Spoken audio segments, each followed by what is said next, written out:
അപ്പോൾ എല്ലാവർക്കും പുതിയ ഒരു വീഡിയോയിലേക്ക് സ്വാഗതം. നമ്മൾ 16-ാമത്തെ പേജിൽ ക്യാപ്ഷൻ എന്നുള്ള ആ ഒരു ഭാഗമാണ് പഠിക്കുവാനായിട്ട് പോകുന്നത്. ഇവിടെ ആദ്യം തന്നെ തന്നിട്ടുണ്ട് എന്താണ് ക്യാപ്ഷൻ എന്നാണ് തന്നിരിക്കുന്നത്. A caption is A title or brief explanation of A picture, an illustration, A cartoon or A poster. അതായത് ഒരു ക്യാപ്ഷൻ എന്ന് പറയുന്നത് ഒരു ബ്രീഫ് എക്സ്പ്ലനേഷൻ, വളരെ ചുരുങ്ങിയ വാക്കുകളിലുള്ള ഒരു എക്സ്പ്ലനേഷൻ ആണ്. എന്തിനെ കുറിച്ചൊക്കെ ആയിരിക്കാം ഇത്? ഒരു പിക്ചറിനെ കുറിച്ചായിരിക്കാം, അല്ലെങ്കിൽ ഒരു പടത്തെ കുറിച്ചായിരിക്കാം, അല്ലെങ്കിൽ ഒരു ഇലിസ്ട്രേഷനെ കുറിച്ചായിരിക്കാം, അതായത് ഒരു ഡിസൈനിനെ കുറിച്ചായിരിക്കാം, അല്ലെങ്കിൽ ഒരു ഫോട്ടോഗ്രാഫിനെ കുറിച്ചായിരിക്കാം, അല്ലെങ്കിൽ ഒരു കാർട്ടൂണിനെ കുറിച്ചായിരിക്കാം, അല്ലെങ്കിൽ ഒരു പോസ്റ്ററിനെ കുറിച്ചായിരിക്കാം. അപ്പൊ ക്യാപ്ഷൻ എന്ന് പറയുന്നത് വളരെ ചെറിയ ഒരു എക്സ്പ്ലനേഷൻ. അത് ഒന്നുകിൽ ഒരു പടത്തെ കുറിച്ചാവാം, ഫോട്ടോഗ്രാഫിനെ കുറിച്ചാവാം, കാർട്ടൂണിനെ കുറിച്ചാവാം, പോസ്റ്ററെ കുറിച്ചാവാം, അങ്ങനെ എന്തിനെ കുറിച്ച് വേണമെങ്കിലും ആകാം, അല്ലെങ്കിൽ ഒരു ഡിസൈനെ കുറിച്ചാവാം, അല്ലെങ്കിൽ ഒരു ഡ്രോയിങ്ങിനെ കുറിച്ചാവാം, അപ്പൊ എന്തും ആവാം. ഓക്കെ, ഇനി ഈ ക്യാരക്ടർ ഓഫ് ദ ക്യാപ്ഷൻ, അതായത് ഈ ക്യാപ്ഷൻ എന്ന് പറയുന്നതിന് ചില ക്യാരക്ടർ ഉണ്ട്.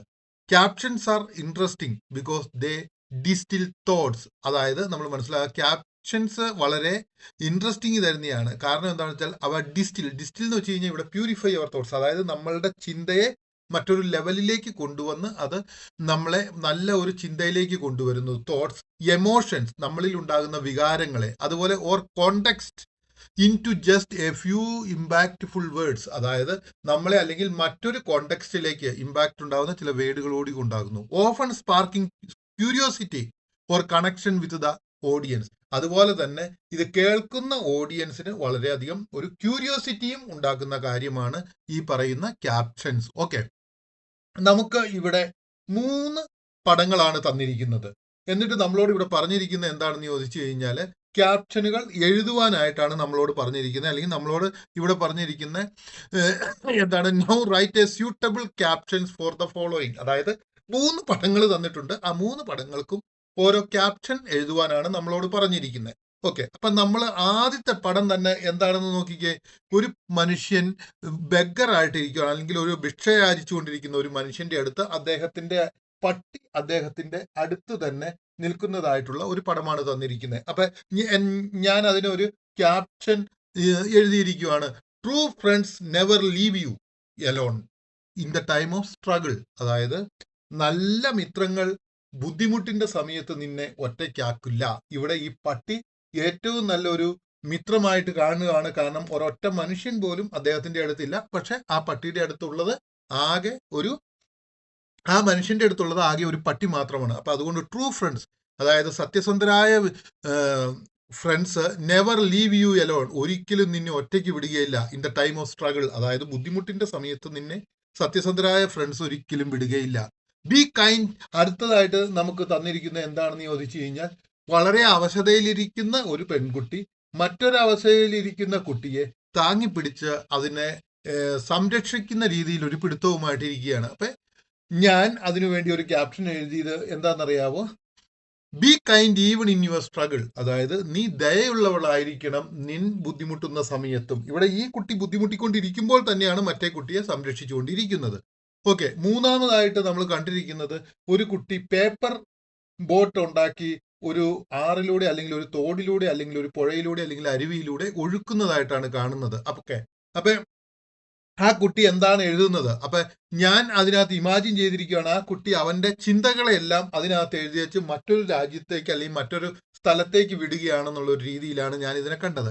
അപ്പൊ ഞാൻ ഇവിടെ എഴുതിയിട്ടുണ്ട്, ഞാൻ എഴുതിയത്, these boats will take my thoughts to unknown land. അതായത് ഈ ബോട്ടുകൾ എന്റെ ചിന്തകളെ, അവൻ പേപ്പർ ബോട്ടാണ് ഉണ്ടാക്കുന്നത്, ഈ പേപ്പറിൽ എഴുതിയിട്ടുണ്ടെന്ന് കണക്ക് കൂട്ടിക്കൊണ്ടാണ്, ദീസ് ബോട്ട്സ്, ഈ ബോട്ടുകൾ വിൽ ടേക്ക് മൈ തോട്ട്സ്, എന്റെ ചിന്തകളെ കൊണ്ടുപോകും, ടു അൺനോൺ ലാൻഡ്, അറിയപ്പെടാത്ത നാട്ടിലേക്ക് ഈ ബോട്ടുകൾ എന്റെ ചിന്തകളെ കൊണ്ടുപോകും. ഓക്കെ, അപ്പൊ എനിക്ക് തോന്നുന്നു ആ ഭാഗം നിങ്ങൾക്ക് ഓൾറെഡി ഞാൻ എക്സ്പ്ലെയിൻ ചെയ്തു തന്നു എന്ന്.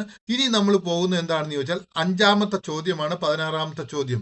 The old man is treated differently by various characters in the story. അതായത് ഇവിടെയുള്ള ഈ വൃദ്ധരായ മനുഷ്യനെ എന്ത് ചെയ്തിരിക്കുന്നു?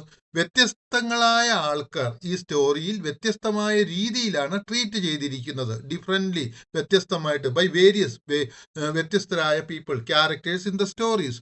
ആ സ്റ്റോറിയിലുള്ള ക്യാരക്ടേഴ്സ് ട്രീറ്റ് ചെയ്തിരിക്കുന്നത്. This is a reflection on human nature. ഇത് മനുഷ്യ സ്വഭാവത്തിന്റെ ഒരു റിഫ്ലക്ഷനാണ്. Discuss in group and fill in the blanks below. ഇത് നമ്മളോട് പറഞ്ഞിരിക്കുന്നത് എന്താണെന്ന് വെച്ചാൽ, ഒരു ഗ്രൂപ്പിൽ ഡിസ്കസ് ചെയ്ത് താഴെ കൊടുത്തിരിക്കുന്ന ആ ബ്ലാങ്ക്സ് ഫില്ല് ചെയ്യുവാനാണ് പറഞ്ഞിരിക്കുന്നത്. അതായത് ഇവിടെ നമുക്കൊരു കോളമായിട്ടാണ് തന്നിരിക്കുന്നത്. പക്ഷെ ഞാൻ ആ കോളം എന്നത് മാറ്റിയിട്ട് നിങ്ങൾക്ക് വൺ ആഫ്റ്റർ അനദർ ആയിട്ടാണ് ഞാൻ തന്നിരിക്കുന്നത്. ഏതെല്ലാം കാര്യമാണ് നോക്കുക. ഒന്ന്, ക്യാരക്ടർ, അതായത് ആ പ്ലേയിലുള്ള ഓരോ വ്യക്തികളും, അതായത് പെലായോ ഉണ്ട്, അതുപോലെ തന്നെ എലിസിൻഡ ഉണ്ട്, നെയ്ബർ വുമൺ ഉണ്ട്, ക്രൗഡ്, ഡോക്ടർ, ചൈൽഡ്, ഇവരെല്ലാവരും ഉണ്ട്. Instance from the story on how they treat the old മാൻ. അതായത് ആ ഓൾഡ് മാനെ അവർ എങ്ങനെയാണ് ആ സ്റ്റോറിയിൽ ട്രീറ്റ് ചെയ്തതെന്ന് പറയുക. അതിനുശേഷം നമ്മളോടൊന്ന് ചിന്തിച്ചുകൊണ്ട് പറയുകയാണ് അവരുടെ attitude to the old man. ആ ഓൾഡ് മനുഷ്യനോട് അവർക്കുണ്ടായ ആറ്റിറ്റ്യൂഡ് എന്താണെന്ന്.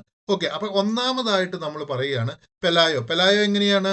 Instances from the story. ആ സ്റ്റോറിയിൽ നിന്നുള്ള ഇൻസ്റ്റൻസ്, അല്ലെങ്കിൽ ആ സ്റ്റോറിയിൽ നിന്ന് ഉണ്ടായ സംഭവം അല്ലെങ്കിൽ എക്സാമ്പിൾ ഏതാണ്? നിങ്ങളൊന്ന് നോക്കൂ, അല്ലെങ്കിൽ ഉദാഹരണം ഏതാണ് പെലായോയുടെ സ്വഭാവത്തിന് വേണ്ടിയിട്ട്? Pelayo dragged the old man out of the mud and locked him in a chicken coop. അതായത് പെലായോ എന്ത് ചെയ്തു? ഡ്രാഗ്ഡ്, വലിച്ചു കൊണ്ടുപോയി ദ ഓൾഡ് മാൻ, ആ വാർദ്ധക്യത്തിലെത്തിയ മനുഷ്യനെ, ഔട്ട് ഓഫ് ദ മഡിൽ നിന്ന്, ചെളിയിൽ നിന്ന്, and locked him in a chicken coop, എന്നിട്ട് അവനെ ഒരു കോഴിക്കൂട്ടിൽ അടച്ചു. രണ്ടാമതായിട്ടൊന്ന് പറഞ്ഞിരിക്കുന്നത് എന്താണ്? He watched over him armed with a club. അതായത് ഇവൻ എന്ത് ചെയ്തു? പെലായ ആ മനുഷ്യനെ നിരീക്ഷിച്ചു കൊണ്ടിരുന്നു. എങ്ങനെയാണ്? ആംഡ് വിത്ത് എ ക്ലബ്, അതായത് ഒരു വടിയും കൈ പിടിച്ചുകൊണ്ട് അവൻ എന്ത് ചെയ്തു? ആ മനുഷ്യനെ നിരീക്ഷിച്ചു കൊണ്ടിരുന്നു.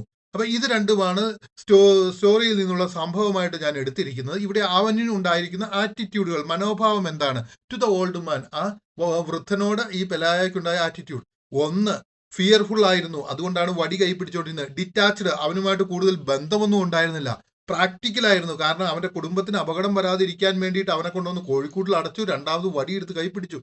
ആൻഡ് എമോഷണലി ഇൻഡിഫറൻറ്റ്, അവനെ കോഴിക്കൂട്ടി കൊണ്ടുവന്ന് അടയ്ക്കുന്നതിന് ഒന്നും യാതൊരു സങ്കോചവും അവന് ഉണ്ടായിരുന്നില്ല. ഓക്കെ, ഇതായിരുന്നു അവന്റെ ആറ്റിറ്റ്യൂഡ്. ഇനി രണ്ടാമതായിട്ട് നമ്മൾ പഠിക്കുന്നത് എലസിൻഡയുടെ ഇൻസ്റ്റൻസ് ഫ്രം ദ സ്റ്റോറി, അല്ലെങ്കിൽ സ്റ്റോറിയിൽ നിന്ന്, ആ കഥയിൽ നിന്നുള്ള സംഭവങ്ങൾ ഏതൊക്കെയാണ് നമുക്ക് ഒന്ന് കാണുവാനായിട്ട് സാധിക്കാം. She cooperated with her husband and made money out of him. അവൾ എന്ത് ചെയ്തു? അവളുടെ ഹസ്ബൻഡിന്റെ കൂടെ, ഭർത്താവിന്റെ കൂടെ കൂടിയിട്ട് എന്ത് ചെയ്തു? പൈസ ഉണ്ടാക്കാനായിട്ട് അവനെ ഉപയോഗിക്കാൻ തയ്യാറായി. ലേറ്റർ, അതിനുശേഷം, when he finally flew away she sighed with relief. അവൻ അവസാനം പറന്ന് രക്ഷപ്പെട്ടു പോയപ്പോൾ അവള് രക്ഷപ്പെട്ടു എന്നുള്ള രീതിയിൽ അവൾ വളരെ സമാധാനത്തിലായിട്ട് നിന്നു. ഓക്കെ, ഇനി അവളുടെ ആറ്റിറ്റ്യൂഡ് ടുവേർഡ്സ് ദ ഓൾഡ് മാൻ, അവളുടെ മനോഭാവം എന്തായിരുന്നു? അവൾ വളരെ പ്രാഗ്മാറ്റിക് ആയിരുന്നു. പ്രാഗ്മാറ്റിക് എന്ന് വെച്ച് കഴിഞ്ഞാൽ നമുക്ക് എങ്ങനെ എന്ത് പറയാനായിട്ട് സാധിക്കും? പ്രാക്ടിക്കൽ ആയിരുന്നു എന്ന് പറയാം. അതായത് കാര്യങ്ങൾ ശരിയായ രീതിയിൽ കണ്ട് അതിനനുസരിച്ച് ചെയ്തുകൊണ്ടിരിക്കുന്ന റിയലിസ്റ്റിക് ആയിട്ടുള്ള ഒരു സ്ത്രീ ആയിരുന്നു. അത് രണ്ടാമതായിട്ട് അവൾ ഒരു പ്രോഫിറ്റ് സീക്കിംഗ് എന്ന് വെച്ച് കഴിഞ്ഞാൽ എന്താണ്? അവള് പണം ഉണ്ടാക്കുന്നതിന് വേണ്ടിയിട്ട് എങ്ങനെ പണം ഉണ്ടാക്കാമെന്ന് ചിന്തിക്കുന്ന ഒരു വ്യക്തിയായിരുന്നു ഈ മനുഷ്യനെ കൊണ്ട്. ഇൻഡിഫറൻറ്റ്, ആ മനുഷ്യനുണ്ടായ പ്രയാസങ്ങളെ കുറിച്ചൊന്നും ഇവള് ഭയങ്കരമായിട്ട് ശ്രദ്ധ കൊടുത്തിട്ടുണ്ടായിരുന്നു. റിലീവ്ഡ്, ഇവൻ പുറത്തേക്ക് പോയപ്പോഴേക്കും അവക്കൊരു ആശ്വാസം കയ്യിലേക്ക് വന്നു. അടുത്തതായിട്ട് നമ്മൾ കാണാൻ പോകുന്നത് നെയ്ബർ വുമൺ, അതായത് അവിടെ ഉണ്ടായിരുന്ന അയൽക്കാരിയായ സ്ത്രീ. ഇൻസ്റ്റൻസ് ഫ്രം ദ സ്റ്റോറി, അതായത് സ്റ്റോറിയിൽ നിന്നുള്ള സംഭവം. The neighbour woman immediately identified the old man as an Angel. അതായത് നെയ്ബർ വുമൺ, അയൽക്കാരിയായ സ്ത്രീ, ഇമ്മീഡിയറ്റ്ലി, പെട്ടെന്ന് തന്നെ ഐഡന്റിഫൈഡ്, അവനെ തിരിച്ചറിഞ്ഞു. The old man as an Angel, old മാനെ ഒരു ഏഞ്ചൽ ആയിട്ട്. അപ്പൊ അതിന്റെ പ്രത്യേകത, അവളുടെ സ്വഭാവങ്ങൾ ഏതൊക്കെയാണ്? സൂപ്പർസ്റ്റിഷ്യസ്, അവൾ കുറച്ച് സൂപ്പർസ്റ്റിഷ്യസ് ആയിരുന്നു. അതുപോലെ തന്നെ പെട്ടെന്ന് തന്നെ അവൾ വളരെ ഉറപ്പോടുകൂടി പറഞ്ഞു, അവൾ പറയുന്ന കാര്യം ഉറപ്പാണെന്നുള്ളൊരു ചിന്ത ഉണ്ടായിരുന്നു. അതേ സമയത്ത് തന്നെ അവൾ വളരെ ക്യൂരിയസ് ആയിരുന്നു, എന്തൊക്കെയാണ് കാര്യങ്ങളെന്ന് അറിയാനായിട്ട്. പിന്നെ അൺക്രിട്ടിക്കലായിരുന്നു, അതിനെക്കുറിച്ച് യുക്തിയോടുകൂടി അവൾ ചിന്തിച്ചൊന്നുമില്ല. അവൾ ചാടിക്കേറി അവൾക്ക് തോന്നിയത് അങ്ങ് വിളിച്ചു പറയുകയാണ് ചെയ്തത്. അടുത്തതായിട്ട് ക്രൗഡിന്റെ ആറ്റിറ്റ്യൂഡ് എങ്ങനെയായിരുന്നു? Instances from the story. The crowd treated the old man like A circus attraction. ആ ക്രൗഡ് എന്താ ചെയ്തത്? ആ വാർദ്ധക്യത്തിലെത്തിയ മനുഷ്യനെ ഒരു സർക്കസിലെ അട്രാക്ഷനെ പോലെയാണ് ട്രീറ്റ് ചെയ്തത്. ഇൻസ്റ്റൻസ് ഫ്രം ദ സ്റ്റോറി ആണ് നമ്മൾ ഇപ്പോൾ കേട്ടത്. ഓക്കെ, അവന്റെ ആറ്റിറ്റ്യൂഡ് എന്തായിരുന്നു? ആ ക്രൗഡിന്റെ ആറ്റിറ്റ്യൂഡ് ക്രൗഡിന്റെ ആറ്റിറ്റ്യൂഡ് എന്തായിരുന്നു എന്ന് ചോദിച്ചു കഴിഞ്ഞു കഴിഞ്ഞാൽ അമ്യൂസ്ഡ്, അതായത് അവർ പറയുന്നത് പോലെ അമ്യൂസ്ഡ് ആയിരുന്നു, അല്ലെങ്കിൽ ലാഫിങ് ആൻഡ് ടിക്കിളിങ്, അതായത് അവർ ഒരു വക തമാശയൊക്കെ കണ്ടുപിടിച്ചുകൊണ്ടിരിക്കുന്നതായിരുന്നു. അതേ സമയത്ത് തന്നെ എക്സ്പ്ലോയിറ്റേറ്റീവ് ആയിരുന്നു, അവനെ ചൂഷണം ചെയ്യുമായിരുന്നു. ഇൻസെൻസിറ്റീവ്, അവനെക്കുറിച്ച് യാതൊരു സെൻസുമായിട്ട് അവൻ്റെ ആ ഫീലിങ്സിനെ കുറിച്ച് ചിന്തിച്ചില്ല. ക്യൂരിയസ്, എന്താണെന്ന് അവന് അറിയാനുള്ള ആഗ്രഹമുണ്ടായിരുന്നു. അതുപോലെ തന്നെ ഡിസ്റെസ്പെക്റ്റ്ഫുൾ, അവന് യാതൊരുവിധ ബഹുമാനവും ആ ക്രൗഡ് കൊടുക്കുവാനായിട്ട് തയ്യാറായിരുന്നില്ല. ഓക്കെ, ഇനി നമ്മൾ പഠിക്കാൻ പോകുന്നത് ഡോക്ടറിനെ കുറിച്ച് എന്താണ്? ഇൻസ്റ്റൻസസ് ഫ്രം ദ സ്റ്റോറി, അതായത് സ്റ്റോറിയിൽ നിന്നുള്ള സംഭവം എന്താണ്? ആ കഥയിൽ നിന്നുള്ള സംഭവം ഏതാണ്? The doctor was astonished how naturally the wings fit his human body. Doctor അതിശയിച്ചു പോയി, എത്ര മനോഹരമായിട്ടാണ്, അല്ലെങ്കിൽ എത്ര പെർഫെക്റ്റ് ആയിട്ടാണ് ആ മനുഷ്യ ശരീരത്തിൽ അവന്റെ ചിറകുകൾ ഫിറ്റ് ചെയ്യപ്പെട്ടിരിക്കുന്നത്. അപ്പൊ ഇവൻ എങ്ങനെയാണ് treating him more like A medical mystery than A patient in need. അവനൊരു ചിക്കൻ ബോക്സ് കിടക്കുന്ന സമയത്താണെങ്കിൽ പോലും അവനെ പരിശോധിച്ചപ്പോൾ കൂടുതലായിട്ട് ഒരു മെഡിക്കൽ വിദ്യാർത്ഥി ഒരു കാര്യം പഠിക്കുന്നതിന് വേണ്ടി ഒരു മിസ്റ്ററിയെ പഠിക്കുന്ന രീതിയിൽ, അല്ലെങ്കിൽ ഒരു രഹസ്യത്തെ പഠിക്കുന്നത് വരെ അവനെ പഠിക്കുകയാണ് ചെയ്തത്. അപ്പൊ ഇവിടുത്തെ ആ ആറ്റിറ്റ്യൂഡ് ടുവേർഡ്സ് ഓൾഡ് മാൻ, ആ ഓൾഡ് പ്രായമായ മനുഷ്യനോട് ഡോക്ടറുടെ ആറ്റിറ്റ്യൂഡ് എന്തായിരുന്നു? ക്യൂരിയസ്, ഇവൻ എങ്ങനെയാണ് ഇങ്ങനെ ആയിരിക്കുന്നത്. അനലറ്റിക്കൽ, അവൻ ഓരോന്നും വിശകലനം ചെയ്യുകയായിരുന്നു. അവനുമായിട്ട് ഡിറ്റാച്ച്, അവനുമായിട്ട് കൂടുതൽ ബന്ധങ്ങൾ ഒന്നും ഉണ്ടായിരുന്നില്ല. അടുത്തതായിട്ട് നമ്മൾ കാണപ്പെടുന്നത് എന്താണെന്ന് ചോദിച്ചു കഴിഞ്ഞു കഴിഞ്ഞാൽ ഇൻട്രിഗ്യൂഡ്, അതായത് അവൻ ഫാസിനേറ്റഡ് ആയിരുന്നു. അവനൊരു അതിശയം കണ്ട രീതിയിലുള്ള നോൺ കമ്പാഷനേറ്റ്, അവന് വലിയ ഒരു ദയയും ആ വ്യക്തിയോട് ചൈൽഡിന്റെ ആറ്റിറ്റ്യൂഡ് ആണ്. ഓക്കെ, എന്തായിരുന്നു ചൈൽഡിന്റെ ആറ്റിറ്റ്യൂഡ് ഫ്രം ദ സ്റ്റോറി? ആദ്യം നമ്മൾ കാണണമല്ലോ. ദ ചൈൽഡ് വൺസ് റിക്കവേർഡ്, എന്താണ് അവൻ ചെയ്തത്? Gradually comfortable. The child once recovered, അതായത് റിക്കവേർഡ് എന്ന് വെച്ച് കഴിഞ്ഞാൽ രോഗമുക്തനായപ്പോൾ ഗ്രാജുവലി ഗ്രൂ കംഫർട്ടബിൾ, അവൻ പയ്യെ പയ്യെ comfortable with the old man's presence, ആ വ്യക്തിയുടെ സാന്നിധ്യത്വവുമായിട്ട് അവന് യാതൊരു പ്രശ്നവും ഉണ്ടായിരുന്നില്ല. Even played near him in the chicken coop, അതായത് അവൻ ആ കോഴിക്കോടിന്റെ അടുത്ത് ആ വ്യക്തിയുടെ അടുത്ത് പോയി നിന്ന് കളിക്കുവാനും തുടങ്ങി. ഇവിടെ ആ കുഞ്ഞിന്റെ ആറ്റിറ്റ്യൂഡ് എന്താണ്? നിഷ്കളങ്കമായ ഒരു ആറ്റിറ്റ്യൂഡ് ആയിരുന്നു. ഈ ഓൾഡ് മാൻ ആയിട്ട് തന്നെ, അല്ലെങ്കിൽ ഈ വൃദ്ധനായിട്ട് തന്നെ അക്സെപ്റ്റ് ചെയ്യുകയായിരുന്നു. ഫിയർലെസ്, അവനൊരു പേടിയും ഉണ്ടായിരുന്നില്ല. അതുപോലെ തന്നെ അവനെ ഉപദ്രവിക്കും എന്നുള്ള ഒരു ചിന്തയില്ലാത്തത്. അതുകൊണ്ട് നമുക്ക് പറയാം അവൻ ട്രസ്റ്റിംഗ്. അപ്പൊ ഇത്രയും രീതികളിലായിരുന്നു ആ മനുഷ്യൻ, അല്ലെങ്കിൽ ആ ചൈൽഡ് അവനോട് തന്നത്. അപ്പൊ നിങ്ങൾക്ക് എനിക്ക് തോന്നുന്നു മനസ്സിലായി എന്ന് തോന്നുന്നു. ഈ പാഠഭാഗമായിട്ട് ഓരോ വ്യക്തികളുടെയും മനോഭാവം എന്തായിരുന്നെന്നും അവരെങ്ങനെയാണ് അവനെ ട്രീറ്റ് ചെയ്തതെന്നും ഈ ഭാഗത്ത് നിന്ന് നിങ്ങൾക്ക് മനസ്സിലായല്ലോ. ഇനി നമ്മൾ അടുത്ത ഭാഗത്തേക്ക് പോവുകയാണ്.